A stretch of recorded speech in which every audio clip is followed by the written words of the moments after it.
DNA merupakan molekul yang terdiri dari dua untaian saling berpilin dan berputar-putar satu sama lain dalam bentuk heliks ganda. Tiap helainya terbuat dari 4 bahasa kimia yang berurutan dan diwakili oleh huruf A, C, G, dan T. Kedua untaian tersebut saling melengkapi satu sama lain. Artinya, dimanapun ada T dalam satu untaian, pasti ada huruf A pada untaian yang berlawanan. Dan dimanapun ada C, pasti ada G di untaian lainnya. Setiap helai DNA memiliki ujung 5 aksen dan 3 aksen yang merupakan nama lain dari untaian atas.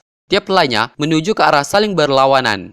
Sehingga, lawan dari untaian atas yaitu ujung 3 aksen dan 5 aksen yang merupakan nama lain dari untaian bawah. Itulah yang dapat menentukannya. Bagaimana setiap untaian DNA dapat direplikasikan? Langkah pertama dalam replikasi DNA yaitu memisahkan dua untaian. Proses ini dinamakan unzip atau nama lain membuka resleting yang dilakukan oleh enzim helikase. Hasilnya dapat berupa bentuk di bagian dalam yang dinamakan dengan garpu replikasi.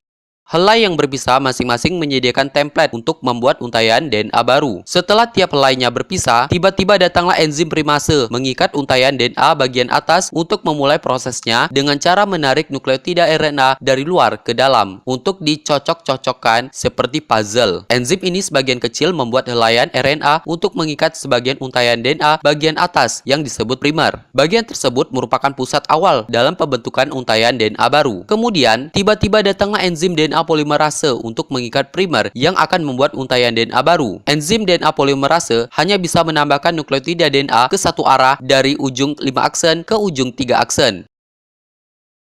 Untaian DNA baru ini disebut leading strand atau untaian paling maju yang dibuat secara terus-menerus. Enzim DNA polimerase berfungsi menambahkan nukleotida satu persatu ke arah 5 aksen sampai ke arah 3 aksen. Sedangkan pada bagian daerah lain di untaian bawah terdapat lagging strand atau untaian yang tertinggal sehingga tidak dapat membuat secara terus-menerus seperti untaian di bagian atas. Karena tiap untaian berjalan ke arah yang berlawanan, untaian di bawah ini hanya dihinggapi enzim DNA polimerase sebagai pembuat untaian DNA dalam serangkaian kecil saja yang disebut fragmen Okazaki. Setiap dari fragmen tersebut dimulai dengan pembentukan RNA primer oleh enzim primase.